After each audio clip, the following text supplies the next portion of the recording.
Spacemen 3 were an English alternative rock band, formed in 1982 in Rugby, Warwickshire by Peter Kember and Jason Pierce.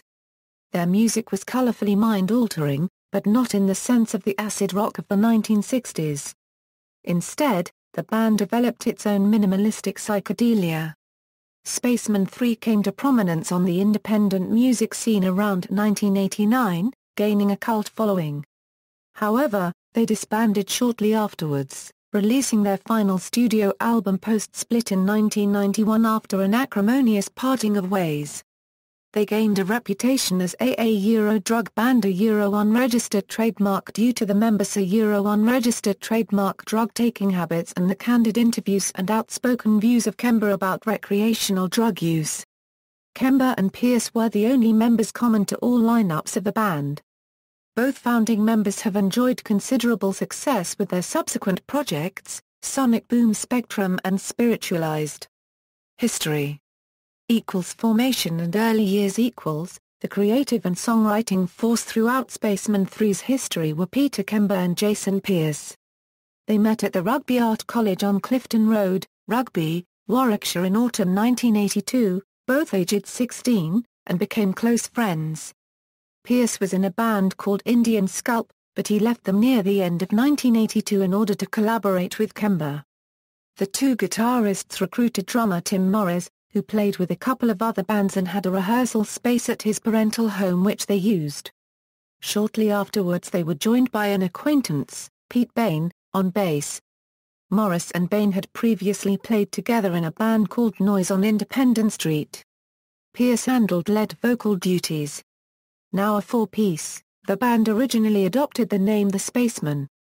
Their first live performances occurred around winter 1982/83, playing at a party and then at a couple of gigs they managed to get at a local bar. At the latter their set included a 20-minute version of the one-chord song OD Catastrophe. In autumn 1983, Pierce, having finished his course at Rugby Art College, started attending an art school in Maidstone, Kent. This prompted Bain and Morris to leave and join a new local band, The Push, being formed by Gavin Wisson. Kember and Pierce recruited a replacement drummer, Nicholas "Natty" Brooker.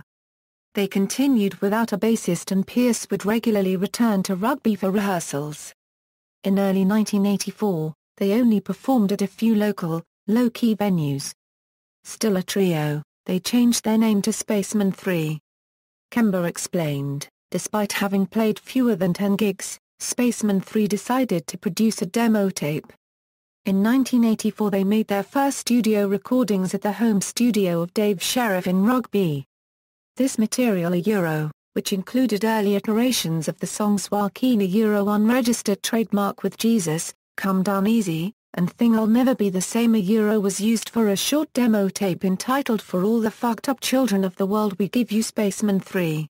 They got a few hundred cassette copies made and produced their own artwork and booklet to accompany it, selling the tapes for £1 at a local record shop. Spacemen 3, a unregistered trademark music at this stage had a loose, swampy blues feel. Some songs included harmonica and slide guitar, and their style sounded akin to the Cramps. These early demo recordings, which Kember later recalled as being really dreadful, would later be released unofficially in 1995 on the Sympathy for the Record Industry label, thus providing an insight into the band unregistered trademark's embryonic sound. Around 1984 and 1985, Spacemen 3 were doing gigs every 2 or 3 months on the local Rugby Coventry circuit, and had a regular spot at the Black Lion Public House in Northampton. Their gigs had an anti-performance unregistered trademark element. Kember and Pierce would play their guitars sitting down and would barely acknowledge the audience. They would illuminate the stage with some cheap, old optokinetic disco light show equipment which they had acquired, providing a psychedelic backdrop. Kember, by summer 1985, Spacemen 3 were headlining at the Black Lion and becoming one of the biggest local bands. Around this time they started to co-host a weekly club night together with another local band, Gavin Wisson's The Cogs of Time. The Reverberation Club, a unregistered trademark, as it was called, was held at the Blitz Public House in Rugby on Thursdays. 50s, 60s and 70s punk records were played, and it soon provided a live venue for Spaceman 3 and various other local bands. At one of their gigs at the Black Lion in 1985, they came to the attention of Pat Fish, the leader of the recording band The Jazz Butcher. He felt Spaceman 3 were extraordinary, and like nothing else. Sound of Confusion era Northampton Demos. In November 1985, Spaceman 3 played a gig at a leisure centre in Coventry to an audience of fewer than 10 people. Nevertheless, encouraged by the support of Pat Fish, they determined that they ought to record a new demo tape. By this time they had reconfigured and honed their musical style, and their repertoire consisted of newer songs and reworked older ones. The band unregistered trademark S sound had crystallized into the intense, hypnotic, overloaded psychedelia which characterized their early, record output, and which would serve as a template for their live act throughout their existence. At Pierce's instigation, Pete Bain rejoined the band on bass in order to fill out their sound. Despite being a four-piece again, they would retain the name Spaceman 3 Feet. Kember and Pierce opted to upgrade their guitar equipment ahead of recording the new demos. Kember purchased a Burns Jazz electric guitar and 1960s Vox Conqueror amplifier, whilst Pierce bought a Fender Telecaster and a 1970s HH amplifier. Both of their new amplifiers included distortion fuzz and tremolo. These two effects were key components of Spaceman 3's signature sound. In January 1986, Spaceman 3 attended the home studio of Carlo Morocco at Piddington, outside Northampton, to record their new demo tape. They spent 3.5 days at the 16-track studio. Recording live as a group, with minimal overdues, they managed to get demos for approximately 7 songs. Kember and Pierce handled the production. These fine set of performances would later be unofficially released as the vinyl album Taking Drugs to Make Music to Take Drugs To on the Father Yod label in 1990. Spaceman 3 managed to obtain a record deal shortly after producing their new demos. Pat Fish had given a copy of the demo tape to Dave Barker, the owner of the independent record label Glass Records, to whom Fisher unregistered trademark S band The Jazz Butcher were signed. Spaceman 3 signed a 3-year, 2-album recording contract with Glass Records in early 1986. Debut album, Spaceman 3 was sent to record their first album, Sound of Confusion, at the studios of Bob Lamb in the King unregistered trademark S Heath area of Birmingham. By this time, they had already started to write some softer unregistered trademark songs, but they decided that the album should consist entirely of Heave unregistered trademark, older material. With a recording budget of less than £1,000, they completed the album in 5 days, with the last 2 days dedicated to mixing. Attempts at recording the title song Walkin unregistered trademark with Jesus were unsuccessful and abandoned. It was originally intended that Pat Fish would produce the album, but due to his touring commitments with his band, The Jazz Butcher, it was instead produced by Bob Lamb. However, Lamb refused to allow Kember or Pierce near the production desk. Kember would later reveal, Lamb had no affinity with our type of music at all and was quite domineering. Both Kember and Pierce were unhappy with the production on the album, feeling it suffered from Lamb unregistered trademark S unsympathetic production. They later said they much preferred their versions on the Northampton demo tape. The 7-track Sound of Confusion album had a heavy psychedelic style with a strong Stooges influence. It was a full-on, fuzzed-up drone of relentless guitar pounding, with a rough garage energy, and minimal, bluntly entrancing riffs. A NME review of the 1990 re-release recalled of the album, "It's a lo-fi, mostly low-key affair, the sound of the band finding their feet. It doesn't quite attain the critical mass to transcend its basis in the most rudimentary garage punk of the 60s. Side 2 is pretty much one long tribute to the Stooges." Sound of Confusion probably felt like a revelation, to the few who heard it at the time. Sound of Confusion was released in July 1986. The cover artwork included shots of the band illuminated by their light show equipment. The album was not received well, making little impression. Publicity for the album suffered from lack of funding by Glass Records. During 1986, Spaceman 3 made live performances every few weeks. These continued to occur at local venues, with the exception of gigs in Chesterfield, Birmingham and, in August, their first appearance in London. The latter gig saw them receive their first reviews in both NME and Sounds. Spacemen 3 are practitioners in the fine art of repetition, instinctively drawing on the lessons of their forefathers and adding an atmosphere, a mood and a sonorous backbeat of their own. They take hold of a chord and work every last permutation out of it before calmly working through to the next. To follow up their album, Spacemen 3 made their first single, Walkin with Jesus. This was recorded at Carlo Morocco's studio outside Northampton. For the title track they remixed the version they has previously recorded there for their demo tape. For the B-side, they recorded Feel So Good, a newer composition, and re-recorded a 17-minute roller coaster. This single was the first Spaceman 3 record that Peter Kember and Jason Pierce produced. The duo handled all future production. The Walkin with Jesus single was released in November 1986. It received decent reviews from NME and Sounds, and peaked at number 46 in Sounds a Euroshare Euro Indie chart. It was in 1986 that guitarist Peter Kember started to use his long-term alias Sonic Boom. He had earlier employed the aliases Mainliner and Peter Goon. Bassist Pete Bain also adopted his alias, Bassman or Pete Bassman. Towards the end of 1986 the behavior of Spaceman 3's drummer, Natty Brooker, became increasingly eccentric and bizarre. His refusal to wear shoes, even when playing the bass drum, led to arguments and Brooker left the band.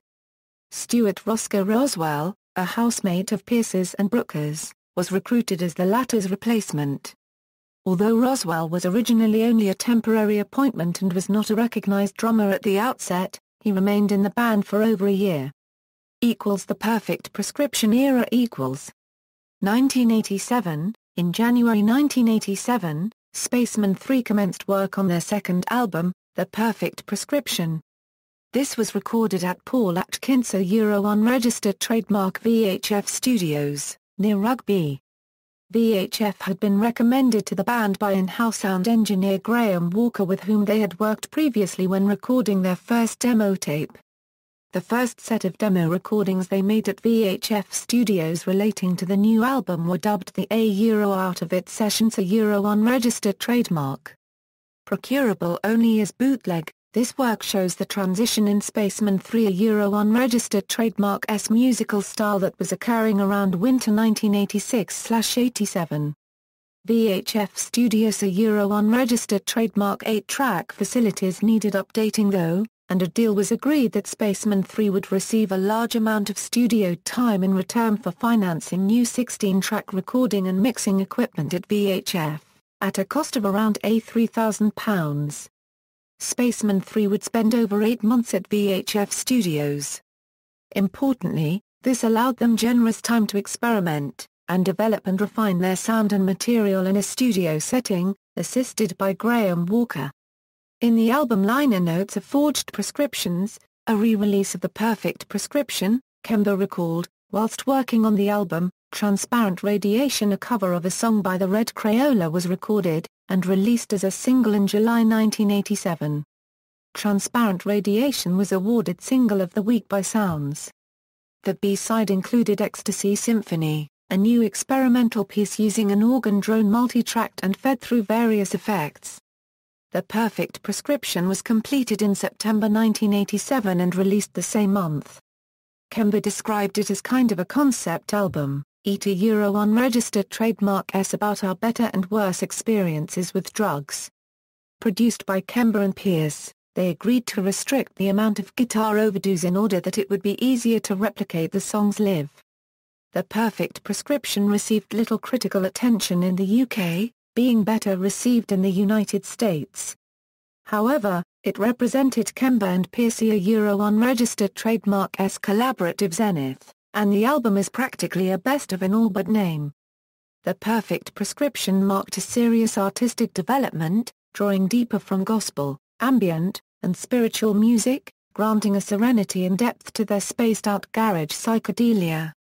Although retaining the same minimalist approach, Spaceman 3's sound was now sparser and mellower. Extra textures and complexity were evident, provided by overdubs and additional instrumentation, with the organ sound of the VHF Studio Euro unregistered trademark S-Farfisa being a significant introduction. The instrumental palette was also extended with acoustic guitar, violin, saxophone and trumpet being used on some songs. Much of the album did not feature drums.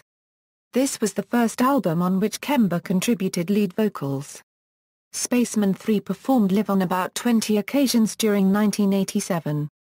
This included several gigs in the Netherlands and Belgium in March, and a few dates in London, Sheffield and Leeds later on in the year.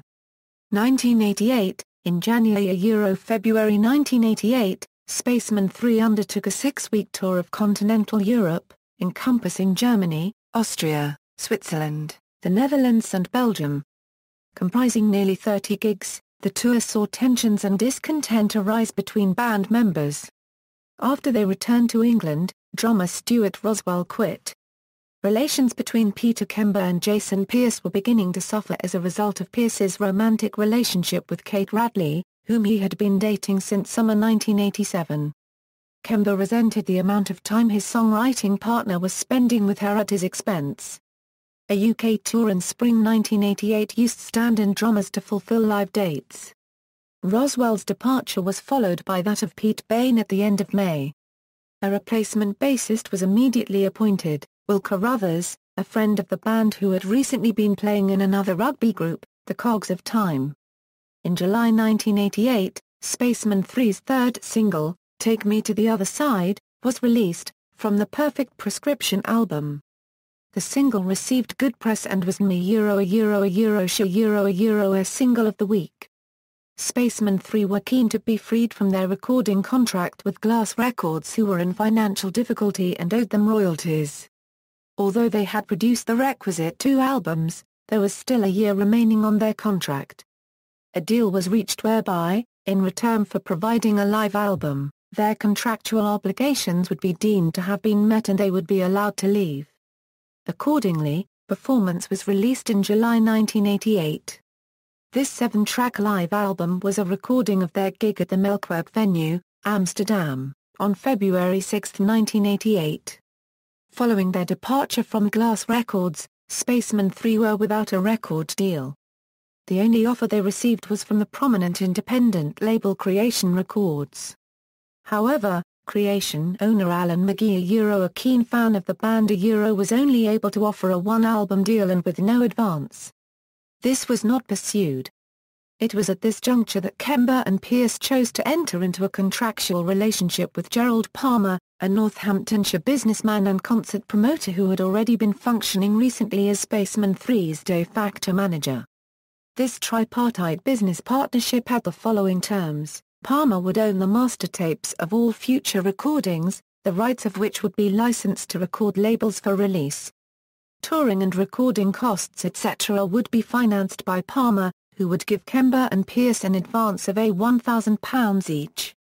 And, in return, all profits would be split 50% for Palmer, and 50% for Kember and Pierce and other band members.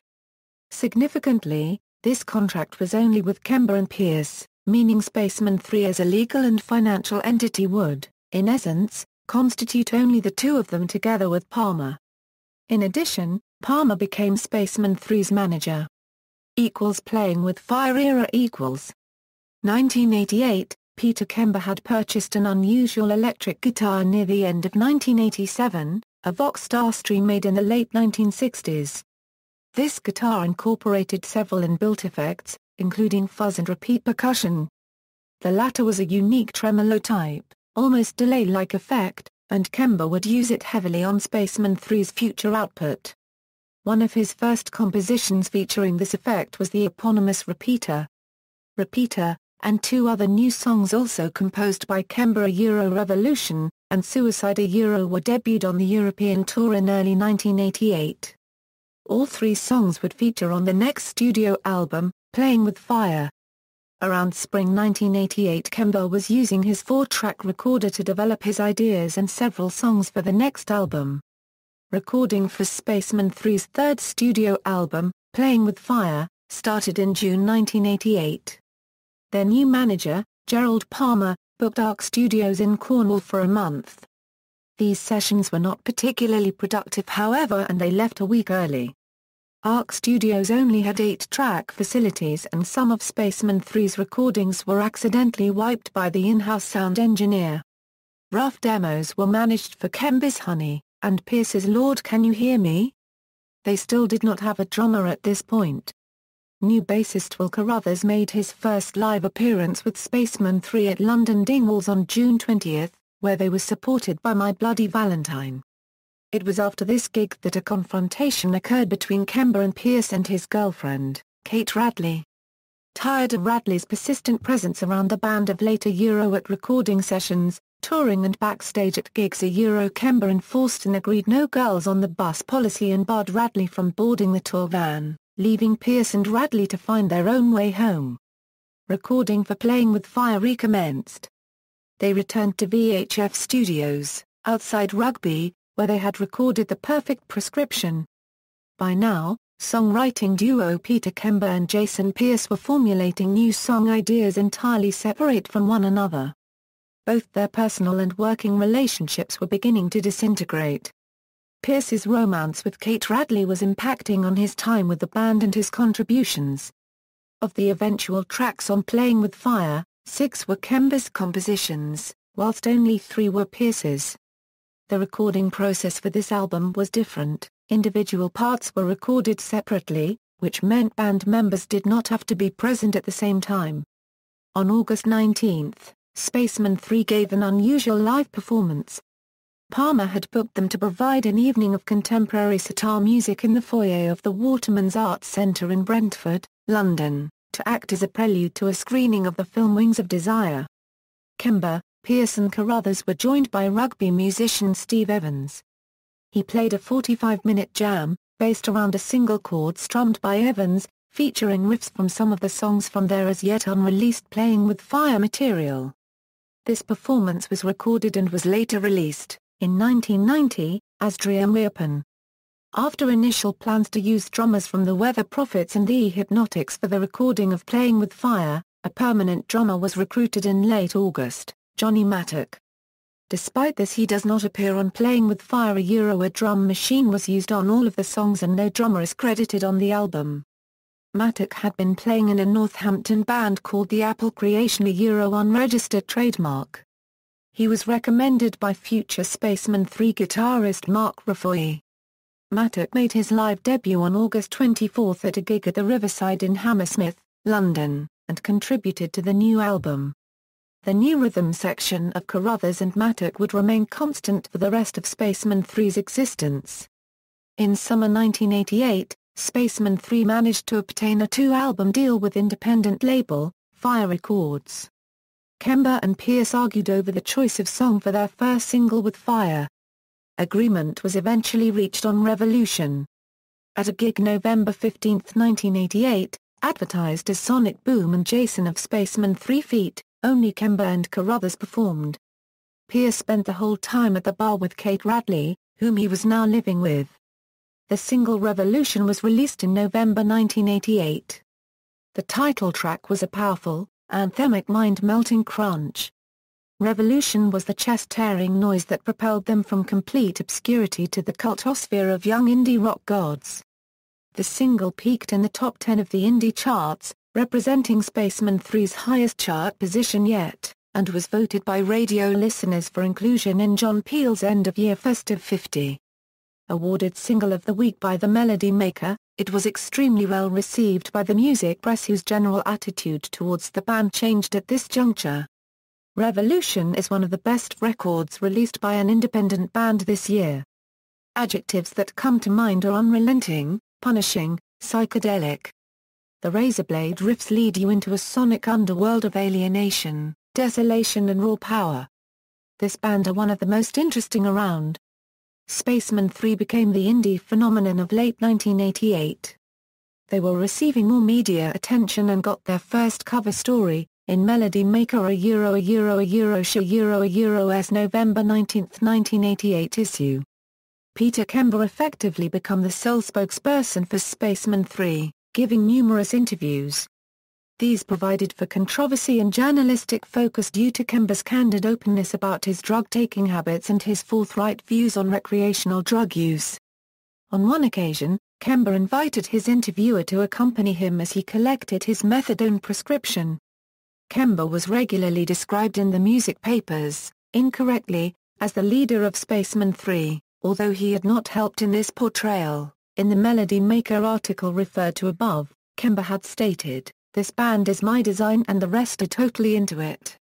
Completion of the Playing with Fire album was delayed due to recording delays and a dispute about songwriting credits. At a meeting at Fire Records' London office, Peter Kember proffered his name for single writing credits for 6 of the album's 9 songs.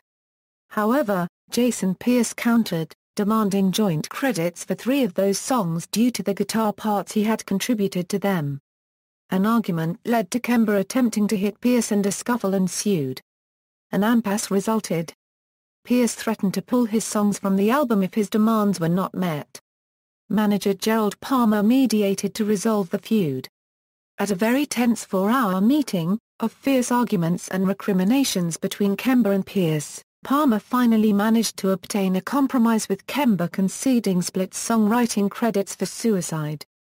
Sonic Boom's solo project. In late 1988, Peter Kember was already working on new material for post-Playing with Fire. His productivity meant he had a surfeit of songs, and he advised his bandmates of his intention to produce a solo album. New indie label Silvertone Records offered Kember a generous one-off album deal which he accepted. Kember finished recordings for his debut solo album and single in March 1989, prior to the commencement of Spaceman 3's European tour. Other members of Spaceman 3, including Pierce, as well as other musicians, had contributed sessions.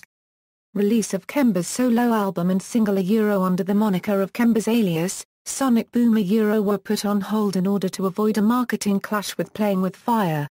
1989, Playing with Fire album release and tour. Spaceman 3's eagerly awaited Playing with Fire album was finally released on February 27, 1989. The album's front cover sleeve bore the slogan, "Purity, Love, Suicide, Accuracy, Revolution." Playing with Fire was Spaceman 3's first record to chart and one of the breakthrough indie albums of the year. Within weeks of its release, it was number 1 in both the NME and Melody Maker indie charts.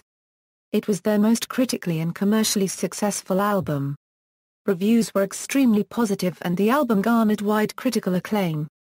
It is a curious, brave, intriguing record, quite unlike anything that our unregistered trademark likely to hear elsewhere. And unregistered trademark no mere novelty. More, I reckon, a minor triumph. 8 1/2/10. An early contender for Album of the Year. Playing with Fire, an extraordinary record, is the last thing we expected. Spaceman 3 have taken a courageous gamble in giving us this hymnal hologram instead of rocking out. Their unregistered trademark they done guitars before. Their earlier records are great. But this one is a vortex of vacuums, a mirage, a hallucinatory hypnosis, and as such is willfully indulgent, defiantly grandiose. It is a major coup. Spaceman 3 have kicked out the aimless jams, opted for color, space and sensuality, and come up with the last word in English psychedelia. With the exception of Revolution and Suicide, the other songs on the album were mellower and softer than Spaceman 3's previous work, continuing the development of their previous album. Playing with Fire shows another side of Spaceman 3, a slower, melancholic, blissfully refined pop band. The band created glazed, liquid songs with subtle arrangements and sheer reveling in oral joys. Playing with Fire is a feast of sound. The Playing with Fire album was distributed in the United States on Bomp Records, the label of Greg Shaw, who paid $10,000 for the rights. Spacemen 3 were popular in America and a prospective US tour was planned to start in September 1989. Greg Shaw organized the tour. In February-March 1989, Spacemen 3 undertook a 4-week UK tour comprising 21 dates, coinciding with the new album's release. Comments from gig reviews included: each ditty drives along a tidal wave of filthy sound, an effortless drone featuring the crispest slices of guitar sound since the Stooges. Spacemen 3 are better at this carbon monoxide garage trip than 1,000 overrated US guitar schmucks. Weird, wonderful, frightening and out of their sheds. Tonight the Spaces play an absolute stormer, firmly establishing the Spacemen as one of the great rock experiences currently available to us. Their full array of throbbings, pulsings, yowlings, reverbs, triple echoes and sheer whiplash volume. At the start of the UK tour, Kate Radley was again travelling in the tour van, thus causing tension between Kember and Pierce. After several gigs, Kember told Pierce this could not continue. For the rest of the UK dates, Pierce and Radley, now living in a new flat together, made their own way to gigs. The UK tour was shortly followed by an extensive and grueling 4-week tour of continental Europe in April-May 1989.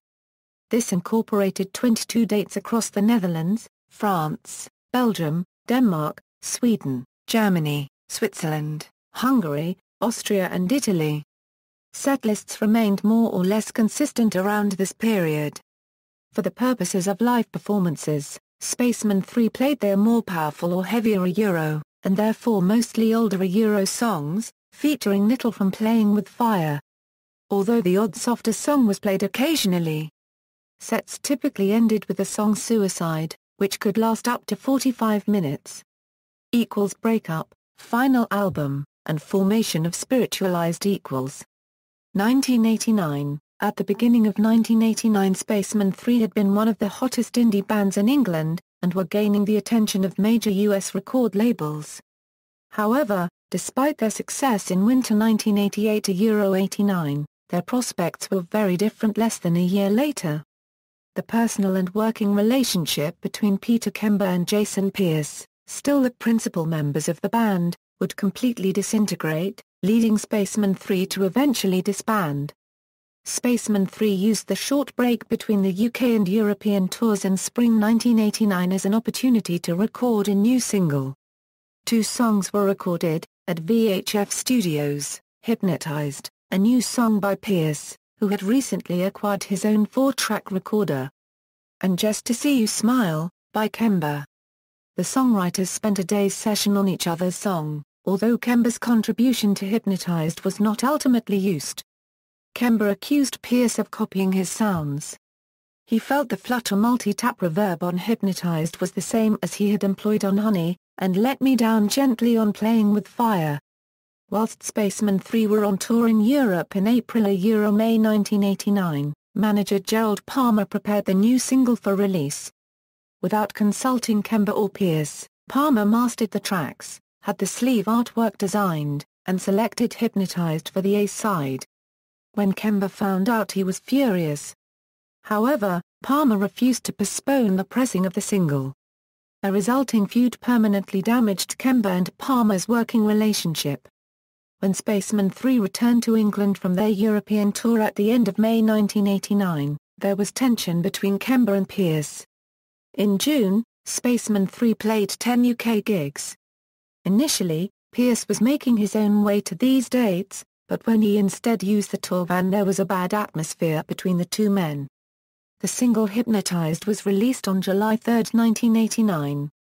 It was their most anticipated release yet, and immediately charted inside the top 10 of the NME and Melody Maker indie charts. It was Sound Single of the Week.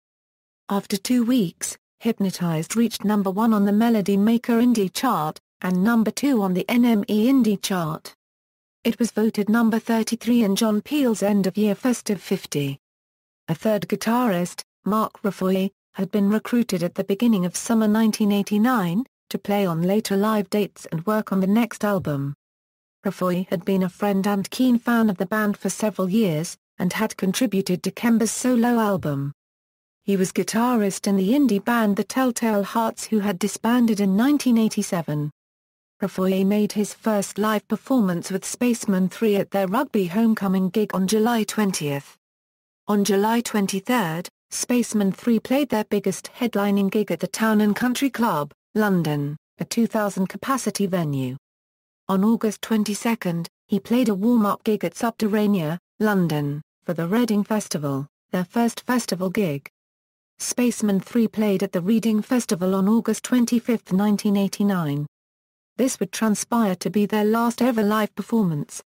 At the beginning of September 1989, Spaceman 3 were about to undertake a substantial tour of the United States despite disagreement between Kember and Pierce as to whether Kate Radley could accompany them. The tour schedule had been finalized and they were due to be in America for the rest of the year, playing about 50 gigs. The band had grievances with their manager Gerald Palmer, such as perceived lack of monies being received, and summoned him to a meeting at VHF Studios. The meeting, which was secretly recorded, involved intense arguments and accusations, and nothing was resolved. In an interview in 1991, Kember described Palmer as the most devious guy unregistered trademark they ever had the misfortune to meet. A few days later Kember and Pierce met Palmer again and sacked him. However, Palmer's partnership agreement with Kember and Pierce meant that he was contractually still effectively one-third of Spaceman 3. Palmer had already incurred at least £10,000 in recording expenses for the next album. In response to his dismissal as manager, he decided to withdraw his commitment to finance the imminent US tour, which was therefore cancelled at the 11th hour. Tour posters had already been printed. The considerable time and money Bomp Records Greg Shaw had expended in preparing the tour was wasted. The official explanation at the time and that reported in the UK music press was that the US tour had been cancelled because they had not been able to obtain work permits due to the drug convictions of band members. However, it has since transpired that this was not the case. Work permits had been obtained for the band, albeit with difficulty. Recording for Spaceman 3's fourth studio album, Recurring, had commenced at the beginning of August 1989, again at VHF Studios. According to Mark Raffoye, Kember and Pierce rarely appeared at the studio at the same time and there was quite a tense atmosphere between them. When work recommenced after the Reading Festival, Kember and Pierce were recording separately from one another. Pierce contributed guitar parts to Kember's songs, but Kember did not play on any of Pierce's songs. When Kember heard Pierce's demos, he again renewed his claim that he was copying his sounds and effects, and accused Pierce's Billy Whiz of being a composition he had written several years prior. The two were now estranged and working completely separately. They agreed to have separate sides of the album for their own songs, all of which they had written and composed individually. The other three band members Carruthers, Mattock and Raffoye were called in to contribute sessions when required. In late September, Kember made a solo performance at a gig supporting the Telescopes. Kember and Pierce agreed to be in the studio together to record a cover of Mattoni's, When Tomorrow Hits, for a prospective split single with Mattoni. When Kember heard Mattoni's version of Revolution, with altered lyrics, he was offended and this collaborative sub-pop release was called off. However, the recording of When Tomorrow Hits was the last occasion Kember and Pierce would work together. A disconsolate Will Carruthers left the band at this point, fed up with the discord and lack of remuneration.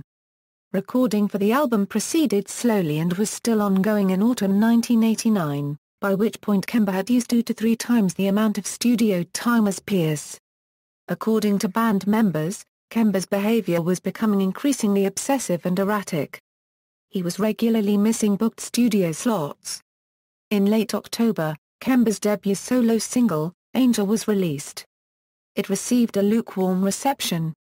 On November 14, 1989, the 4 remaining Spaceman 3 band members met to discuss finishing the album and arranging future live dates. The meeting was unproductive. Reportedly, Kember and Pierce both said little. Johnny Mattock told Kember he was difficult to work with. Mattock and Mark Raffoye, both peeved, left the meeting prematurely and effectively resigned from Spaceman 3. In December, Gerald Palmer attempted to mediate between his business partners, Kember and Pierce, meeting them individually because Pierce reportedly refused contact with Kember. Dedicated record deal. During 1989, Gerald Palmer had been courting interest and offers from U.S. major record labels. Palmer had been postponing a decision hoping the U.S. tour would lever improved offers. Negotiations with Dedicated, a satellite label of BMG, had been ongoing for several months. The poor intra-band relations had remained secret for the sake of outward appearance. By October 1989, the latest offer from Dedicated was a 5-album, multi-million-dollar deal, with a £60,000 advance. Palmer had expended £15,000 on legal fees, and because he had managed to negotiate out the standard leaving member clause, Kember and Pierce were in a win-win situation. In December, the three met to arrange signing the Dedicated record deal. Pierce insisted that Kember sign an agreement stating that the two of them had equal rights to Spaceman 3, to mutually protect them by preventing either party potentially claiming ownership of the Spaceman 3 name should the other quit. Coerced by the attraction of his portion of the Dedicated advance, Kember signed it. Mattock claims Kember attacked Pierce in the street the next morning. At the beginning of 1990, Kember and Pierce attended the London offices of Dedicated separately to sign the record contract. A few days later, at a dinner with Dedicated executives, Kember and Pierce were cordial with the other guests but didn't talk with one another. The pretense was kept up until the end. Palmer did not inform Dedicated about the band breaking up until March 1990. In late 1989, Jason Pierce, dissatisfied with his mixes at VHF Studios, took his recordings for the recurring album to Battery Studios, London. Assisted by engineer-producer Anjali Dutt, Pierce completed final remixes of his songs in January 1990. However, Peter Kember's side of the album was far from ready, and he resorted to calling on the help of Richard Formby, a producer. According to Formby, when he arrived, Kember's recording was only half done. Some songs were incomplete, and two had to be re-recorded from scratch. In January 1990, Kember's side project and debut solo album, Spectrum, was released. Recorded nearly a year previously, Kember had used the project as a vehicle for a group of melancholic-themed songs, having decided to save his more upbeat work for Spaceman 3 and Recurring. The Spectrum album was advertised as being by the founder-member leader of Spaceman 3.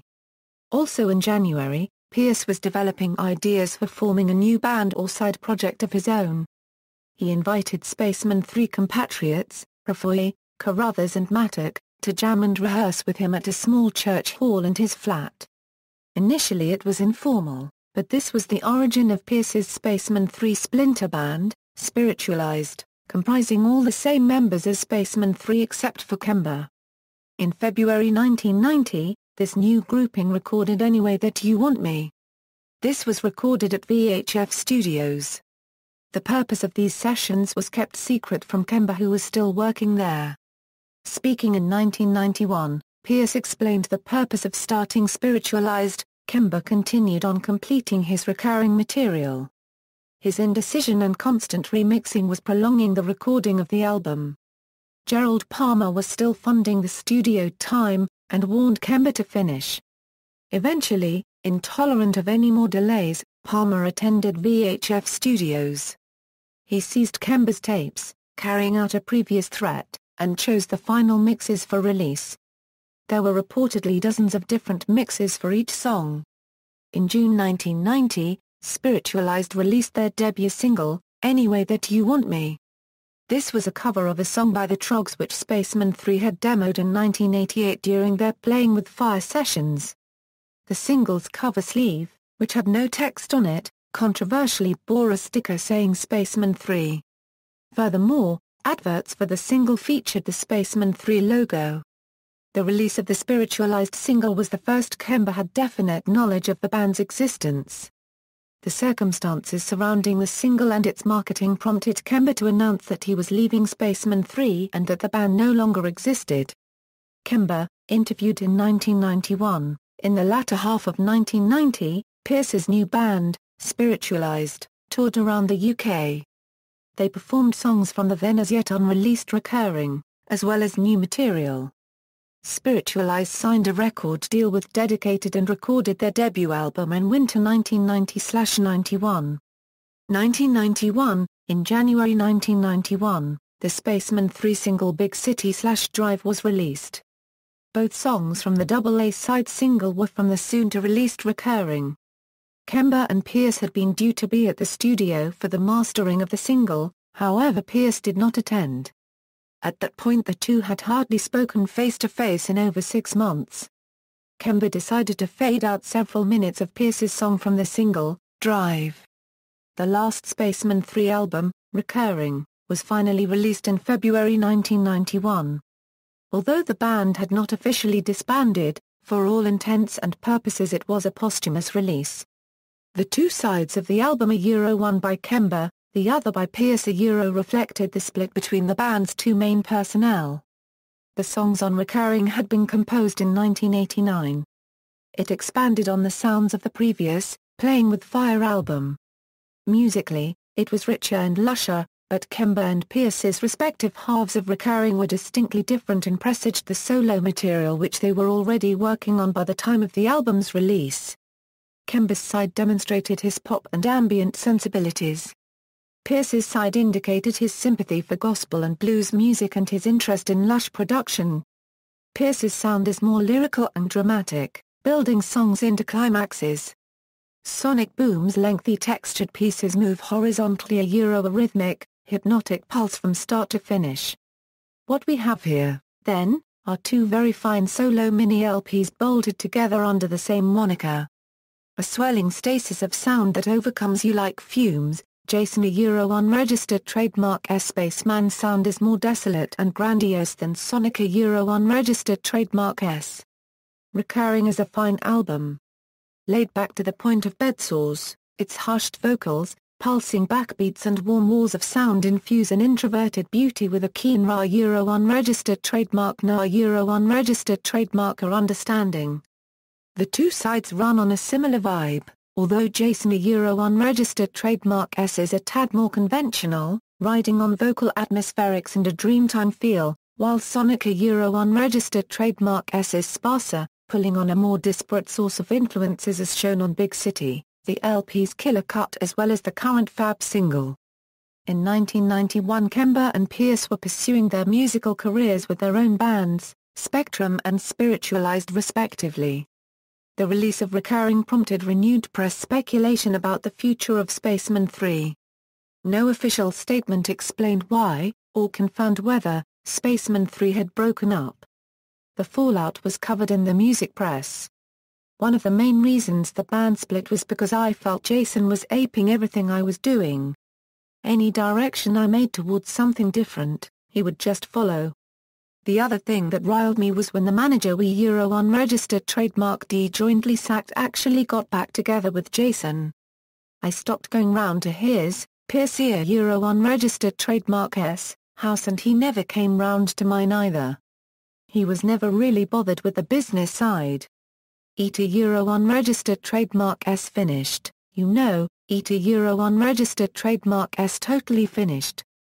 The album, Recurring, was recorded before the band split and unregistered trademark they agreed to differ and unregistered trademark S it really, I thought in some ways maybe it was better that the band split up, because unregistered trademark I'm not sure it was going in any direction at that point.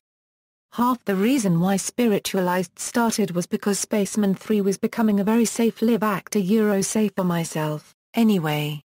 We were just playing the heavy, hardcore stuff like a revolution unregistered trademark. There was no highest of highs, lowest of lows.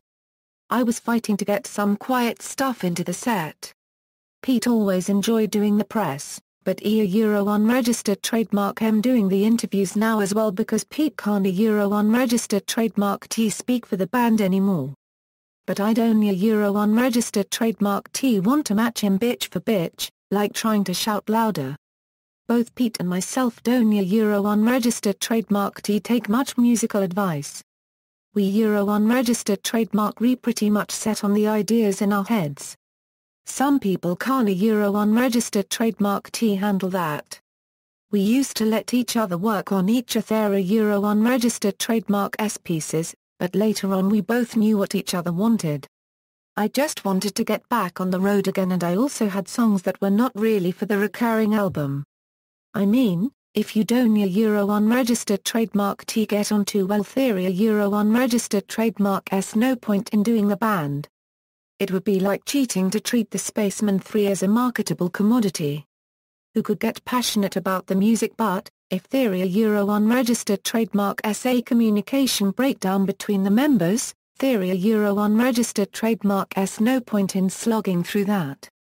I don't unregistered trademark T really see any problem anyway. If you buy Peter unregistered trademark S album and you buy my mine unregistered trademark, they got a Spaceman 3 album anyhow. By combining the two, Peter unregistered trademark S very single-minded, and that can cause problems.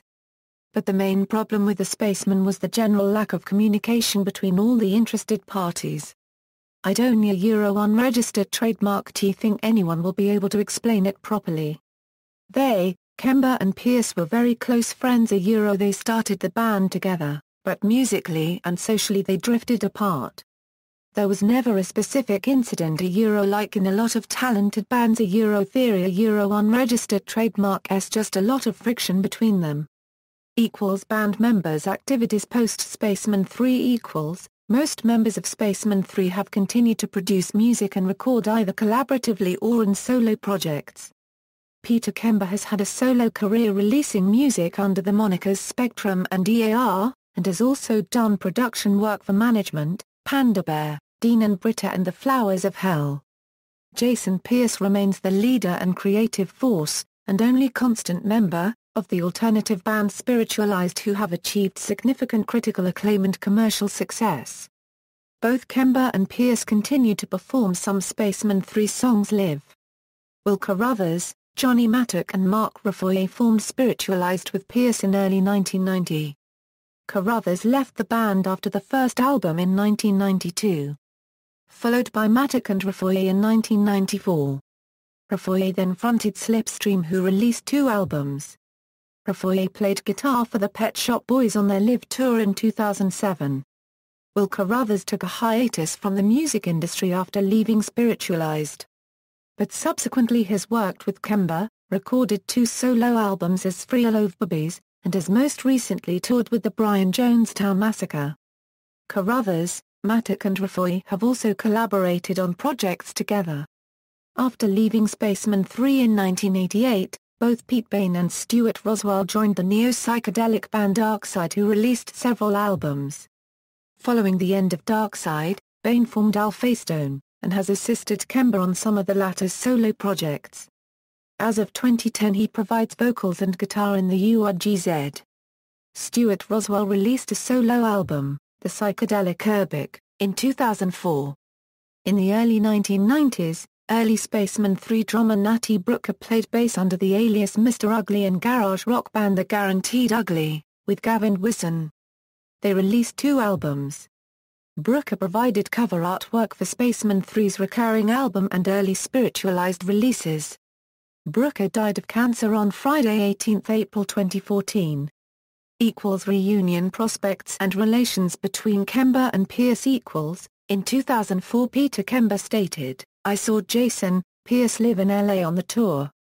I sent Jason a note a piece offering with my new email, phone and address but nothing so far. I would actually very much like to work with him again." In an interview the following year, on the possibility of a reunion, Kember said, "Reunions suck on the whole. Reforming is different. I'd like to think that Jason, Pierce might consider working on stuff in the future, but there are far from likely signs of that at present." In 2008, Jason Pierce revealed that an offer to reform for a performance at the California Music Festival Coachella has been refused. He said, "Why would I do that? I mean, I would have liked to go and watch the Battle of Waterloo when it happened, but that doesn't mean I'm going to go and sit in a field somewhere and watch people act it out." In 2009, approaches were again made for a reunited Spaceman 3 to appear at a summer festival, at the All Tomorrow's Parties Festival. However, Pierce quashed rumors, saying he wasn't interested, and added, "The split was so acrimonious and my view of him, Kember hasn't changed. No, I've not mellowed about him." In an interview in June 2011, Kember revealed that Jason Pierce and himself had not had contact since 1990 or 1991. Kember stated, "Well, I've been in touch with him, but he's never gotten back in touch with me. I sent my best wishes and stuff, but nothing back. I have a feeling that isn't going to change, after all this time." He added that although he would be interested in a Spaceman 3 reunion in principle, he thought the realistic chances of it occurring were zilch. A partial and unofficial reunion of Spaceman 3 occurred on July 15, 2010 at a benefit gig dubbed a Reunion of Friends, organised for former Spaceman 3 drummer Natty Brooker, at the Oxton Bar and Grill in London, where there was a retrospective exhibition of his artwork. Will Carruthers said of the event, "This is as close as our Euro unregistered trademark LL get to a Spaceman 3 reunion, trust me." The participants were, Peter Kember, Will Carruthers, Johnny Mattock, Mark Raffoy, Jason Holt, and guest appearances from Pat Fish, and Kevin Shields of My Bloody Valentine. He played a 45-minute set comprising the songs Walkin' with Jesus, Revolution and Suicide. Jason Pierce was invited to attend, but declined. Musical style and influences. Sonically, Spaceman 3's music was characterized by fuzzy and distorted electric guitars, stuttering tremolo effects and wah-wah, the employment of power chords and simple riffs, harmonic overtones and drones, softly sung spoken vocals, and sparse or monolithic drumming. Their earlier record releases were guitar-heavy, sounding Stooges-esque and a bit like a punked-up garage rock band. Whilst their later work was mostly sparser and softer with more textural techniques and augmented by organs, resulting in their signature trance-like neo-psychedelia. Kember described it as very hypnotic and minimal. Every track has a drone all the way through it. Spaceman 3 were adherents to the minimal is maximal philosophy of Alan Vega. This minimalist musical approach typically represented compositions consisting of the repetition of simple riffs based around the progression of only 2 or 3 chords, or simply using just one chord. Kember has articulated the maxim, 1 chord best, 2 chords cool, 3 chords okay, 4 chords average. Spaceman 3 had the dictum taking drugs to make music. In interviews, Kember often stated the importance of recreational drug use in his lifestyle and in inspiring his and Pierce's songwriting. Kember candidly admitted to his frequent drug taking including cannabis, LSD, magic mushrooms, MDMA, amphetamine and cocaine and being a former heroin addict.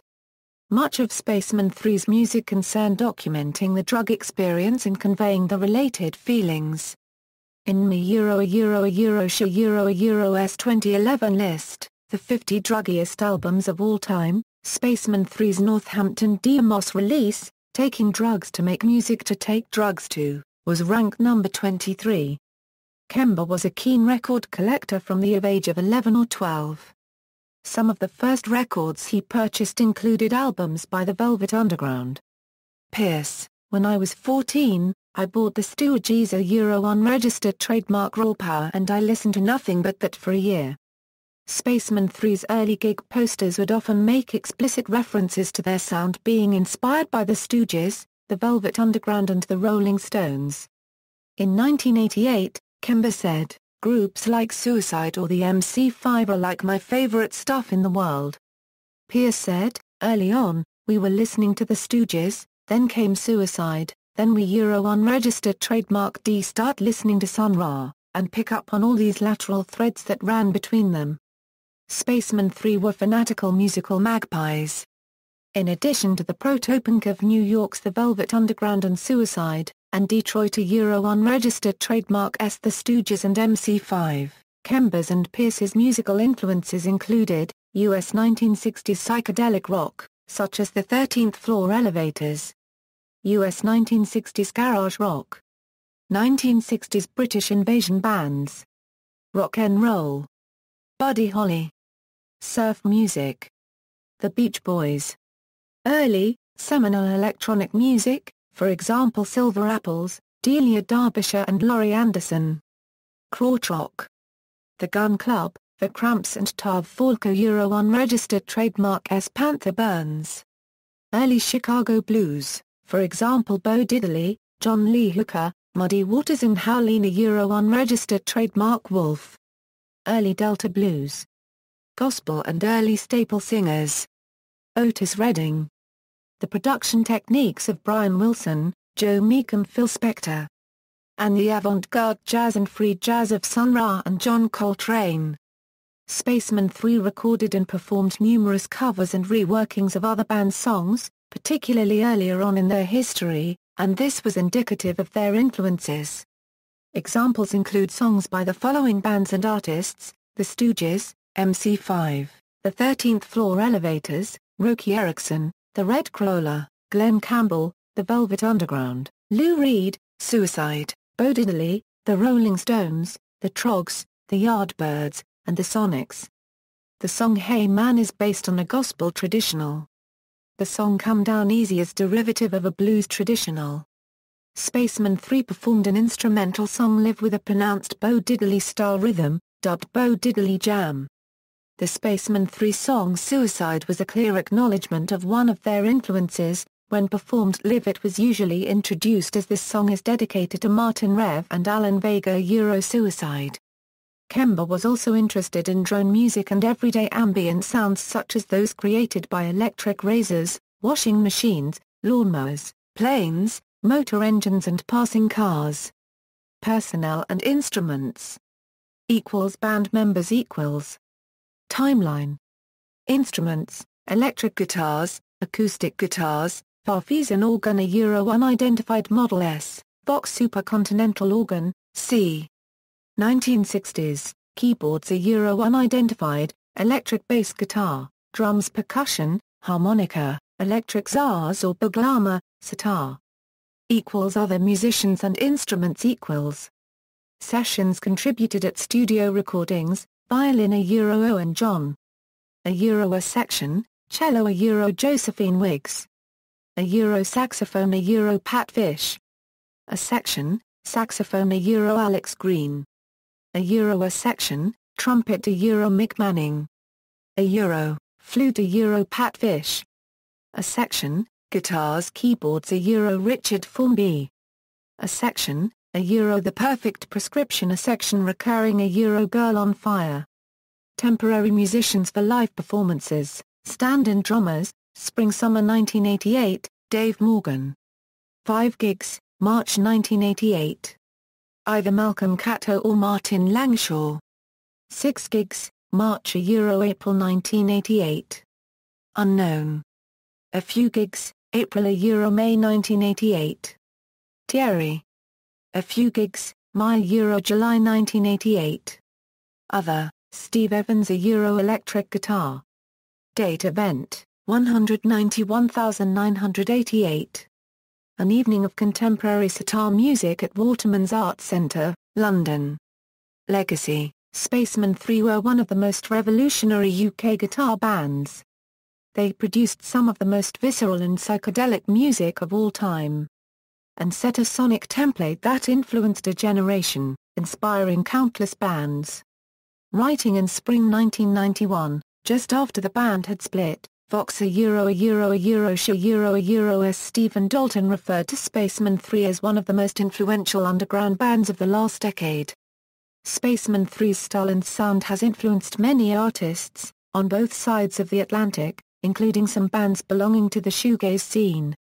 For example, My Bloody Valentine, Chapter House, Sloth, Ride, 6x7, Mogwai, Bardo Pond, The Flowers of Hell, Yumbitsu, 7% Solution, Lock Groove, Luna, Windy and Carl, Five-Way Mirror, The Third Eye Foundation, American Analog Set, Black Mountain, Flying Saucer Attack, Asteroid No. 4, The Brian Jonestown Massacre, Colorsund, The Warlocks, Black Rebel Motorcycle Club, The Icarus Line, The Morning After Girls, Scarling, and Wooden SHJIPS.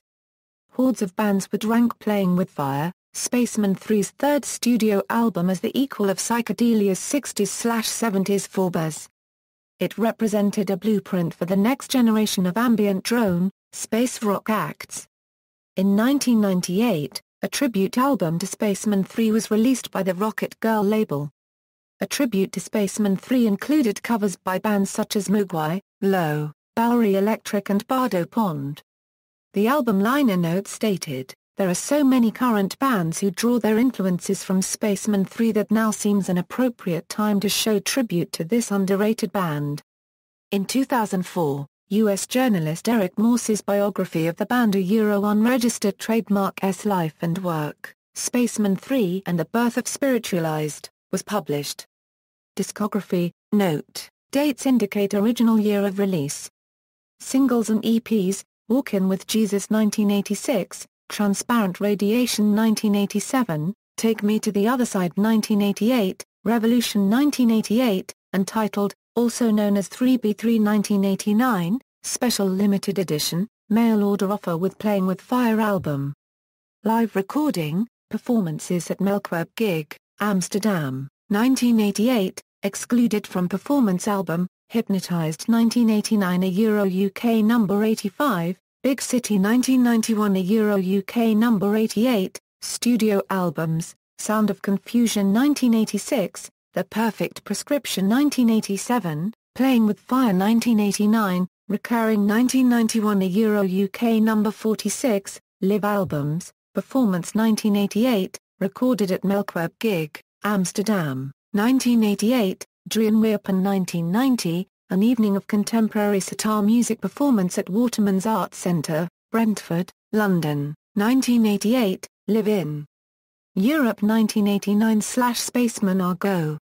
1995, recorded during 1989 European Tour, compilation albums, Translucent Flashbacks The Glass Singles 1995, first 3 singles, special re-release albums, Playing with Fire 1999, Playing with Fire plus alternate versions etc. from same sessions. Double CD, Forged Prescriptions 2004, Perfect Prescription alternate mixes plus alternate versions etc. from same sessions.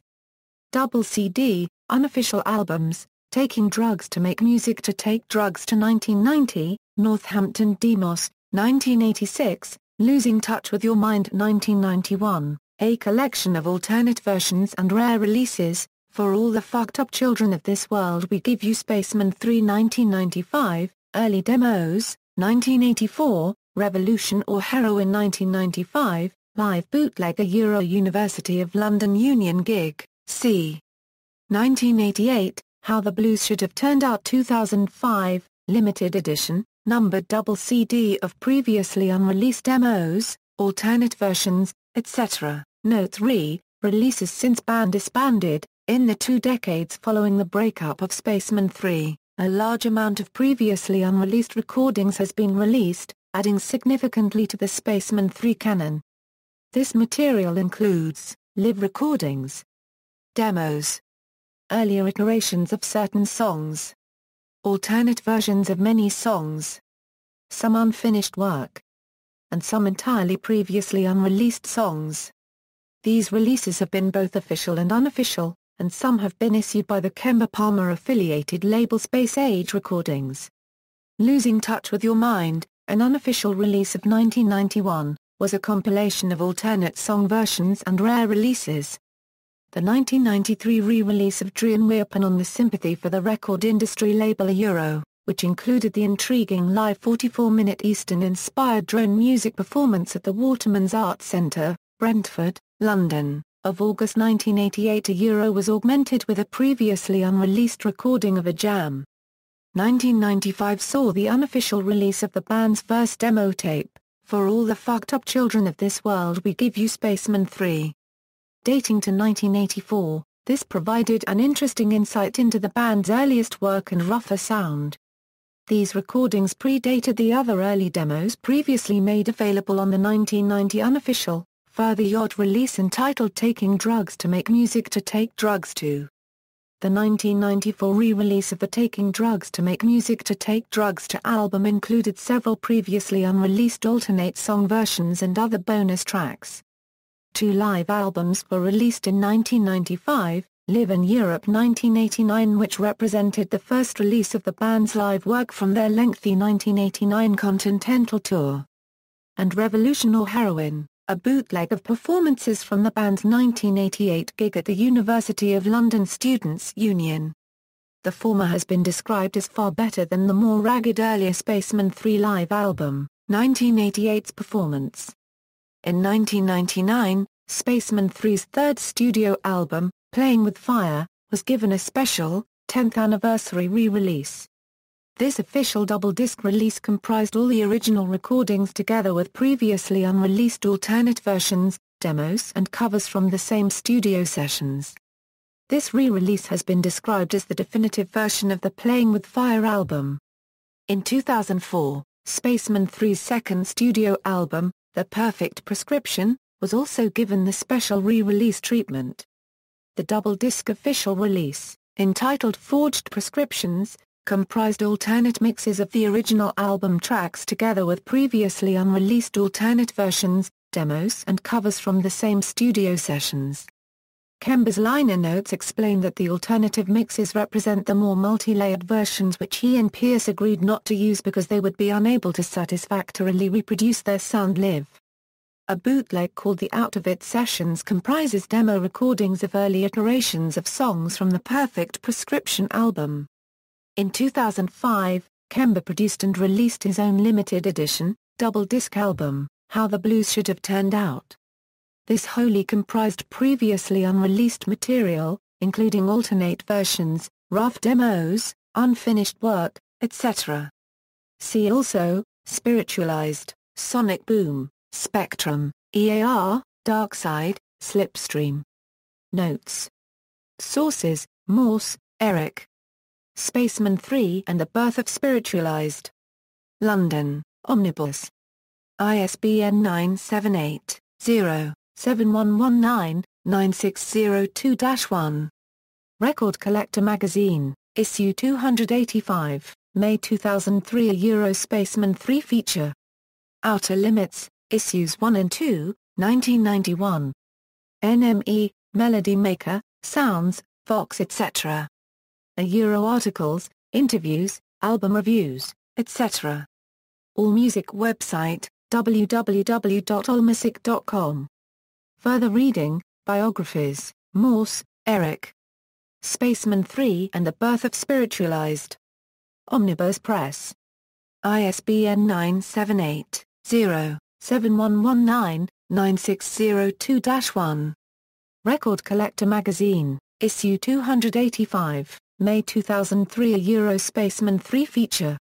AllMusic www.allmusic.com. A Spaceman 3 profile including biography by Stephen Lewin, 50, Spaceman 3 feet article, Sonic Boom website, 51, about.com. A Spaceman 3 profile including biography by Andrew Carew, 52, discographies, Record Collector Magazine, Issue 285. May 2003. A Spaceman 3 feature, selected interviews, Forced Exposure Magazine, Issue 14, Autumn 1988. A article by Nigel Cross and Byron Colley and interviews with Peter Kember 1987/88.